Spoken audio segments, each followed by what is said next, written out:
Amongst the construction stage of my media product, I use a varied amount of technologies with different softwares which I discovered how to apply to my magazine. Technology has played a major part in the construction of my magazine. I have used it to create, store and upload my product. As I progress through the construction of my magazine, I have learned about the disadvantages and advantages of the technology that I use and how they affected the construction of my product. One piece of hardware that I used regularly was the USB stick. I used it to store my production as a backup and to transfer my production from the college computers to my own personal computers so that I could continue on with my magazine construction, therefore I would not be limited to a strict time constraint. My USB held great importance because without it I would have not been able to learn how to convert and export documents. I use a Windows computer because although it may not be considered as popular as an Apple iMac, I felt comfortable using it as I had one at home, and it also supplied me with all the softwares that I would require for the construction of my media product, such as Photoshop. Using a Windows computer supplied me with a wide screen so that when uploading content, it did not seem crowded, and I had a close view so that I could notice small mistakes. The good thing about using a Windows computer was that there was very little limitations, as it was easy to use, which helped me move along the process of the media construction. I use WordPress to upload my product to a public domain and present research and construction I had made for my product. However, although WordPress gave me opportunities to write up documents, I still decided to use word processor for my drafts of my double-page spread articles because I was more familiar with the format, therefore I felt more comfortable and confident using it. The advantage I had with using word processor rather than WordPress to write up my double-page spread article was that because I had multiple drafts for it, I was able to save the documents from a Word document to a PDF file, which looked much more appealing when uploaded to WordPress.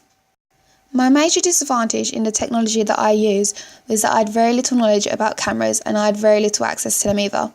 Therefore, for my comfort, I decided that my best choice if I was to produce an appealing and professional image was to use the camera on my smartphone.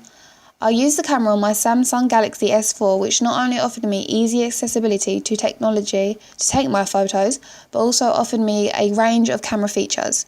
The Samsung camera offered me features such as a 13 megapixel autofocus camera, which meant that when taking pictures, not only were they of good quality, but I did not have to waste time trying to get the camera in focus.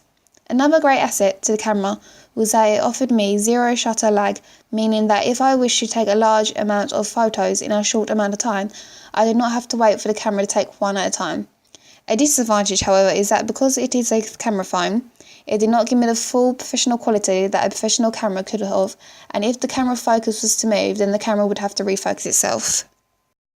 One large advantage of using my phone to take the images was that I had the opportunity to use the internet on the go.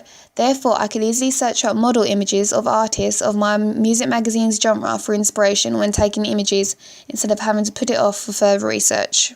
I used Photoshop for the construction process of my media product as the features available were extremely helpful and useful. Here I have made a collage showing various tools that I have applied with details.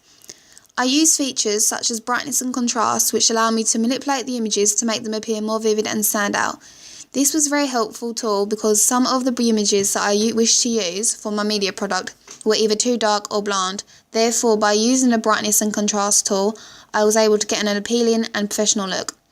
Another feature that I could use was editing the effects of text and images.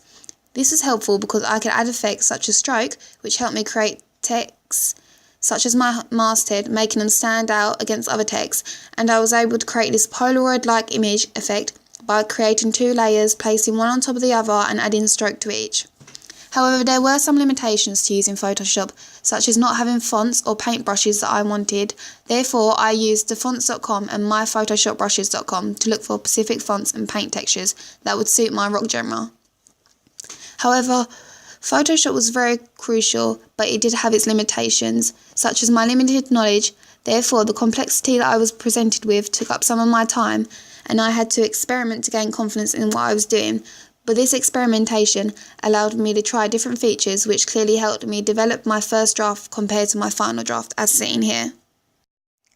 Overall, I have learned a variety of different ways to create and edit my media product using several technologies. The setting, tools and options provided by these softwares and hardwares that I used were extremely helpful to achieve a professional and appealing look. Although there were many limitations such as limited knowledge and not being able to use the professional camera, I discovered that these limitations did not affect my final product, and by creating this product I was able to develop my creative and IT skills.